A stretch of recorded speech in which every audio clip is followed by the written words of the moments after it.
wag muna kayo magsisettle down kung hindi kayo sure sa isang tao.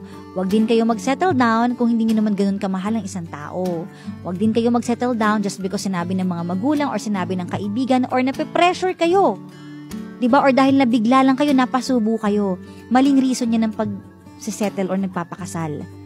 Diba? Kailangan yung taong pipiliin nyo, napapakasalan nyo is ready kayo mentally, emotionally, and physically. At desidido talaga kayo sa pipiliin yung partner kasi wala nang bawian yan for life na yan Diba? Isusubo nyo na yan Kumbaga, parang yung sinasabi ng matatanda na, diba, totoo yun kahit gas-gas na yon, hindi yan parang kaning isinubo nyo pag napasok kayo iluluwa nyo. Lulunukin nyo pa rin. Igagrind nyo pa rin sa mga bibig nyo. Ibig sabihin, titiisin nyo yun kasi pinasok nyo yan So, wag pa bigla-bigla ang desisyon.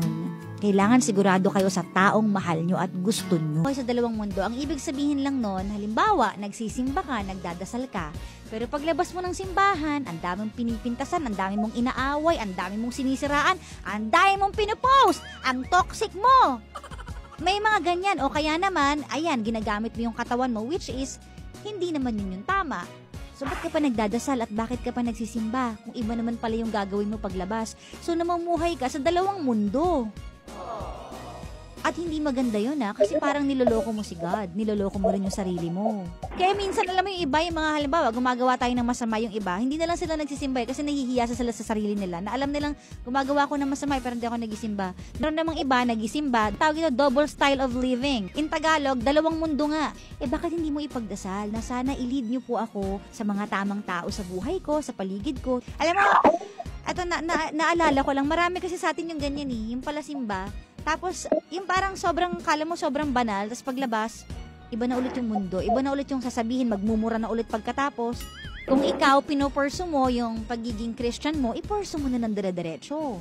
Huwag ka nang lumiko pa. Dapat tama sa isipan sa salita. Dapat tama, lalo-lalo na sa gawa. Dapat sama-sama natin kita ang mali. Ang bayan natin makabangon muli. Dapat tama sa isipan sa salita. Dapat tama. Bakit natin pinipili pa rin yung taong gumawa sa atin ng masakit? Diba? Bakit di natin piliin naman yung sarili natin? Oo, masasaktan ka nga kasi mawawalan ka ng taong nagmamahal sa'yo. Ay, correction, hindi pala nagmamahal sa'yo. Mawawalan ka pala ng boyfriend or girlfriend. Pero kung yun yung makakabuti para sa'yo, gawin mo. Sa una lang naman yung sakit ng pagbitiw Pero pag nagkaroon ka ng realization na tama pala tong desisyon kong pagbitiw sa kanya, marirealize mo, ay, kaya naman pala. Kasi may nakalaan palang mas maganda para sa akin. At hindi mo mahahanap yung taong nakalaan para sa'yo, na mabuti para sa'yo, kung nakastick ka dun sa taong mali. Kung mababaliw ka na dahil sa taong to, bakit mo iaalaw yung sarili mo na magstay pa dyan? Kung nasasaktan ka na. Diba? Labanan mo yung sinisigaw ng puso mo. Kasi tuso yung puso. Papanlin lang yan kung minsan. Kaya gamitin natin ang isip natin. Alam ko, mahirap yun. Madaling sabihin naman talaga Siyempre, pag in love ka, diba? Pero siyempre, mananalo ka kapag iniisip mong, deserve ko ng tamang pagmamahal. Deserve ko yun. Doon mo marirealize na, bitaw na. May deserve na tao para sa akin. May mas deserving pa. Girls out there, makinig kayo Huwag niyo ibaba ang pagkababae niyo para sa taong hindi naman tama para sa inyo. Lalo na kung sinisira na kayo. Hindi maganda yan. Walang magandang maidudulot yan. Diba? We love to inspire. Yun dapat. Ang love dapat inspiration. Hindi depression. So, kung yung isang tao na ito ay nagbibigay sa atin ng sakit, diba? Walang katapusang pag-iyak, sama ng loob, isipin mo, tama pa ba tong taong to para sa akin? Diba dapat source of happiness ko siya? Pero bakit parang source of sadness ko siya? So mag-isip-isip ka na. Bumitaw ka na kapag ganyan. Kapag sobra na. Huwag puro puso ang pairalin. Kasi as I've said earlier, ang puso ay tuso kung minsan. So mag-isip-isip ka rin. Gamitin din natin ang utak natin para madiktahan tong puso natin. Oops! Tama na.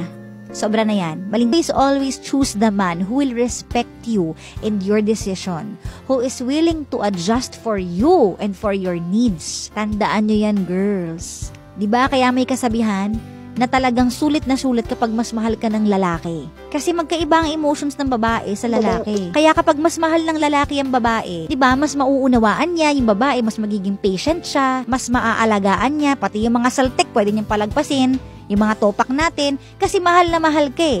Ito parang mas mahal niya yung sarili niya eh, kaysa sa'yo. 'Di ba? Kaya pumili ka ng lalaki na irerespeto ka at mas mamahalin ka. Kasi winner ka kapag yun ang nahanap mong lalaki. Yung willing mag-adjust.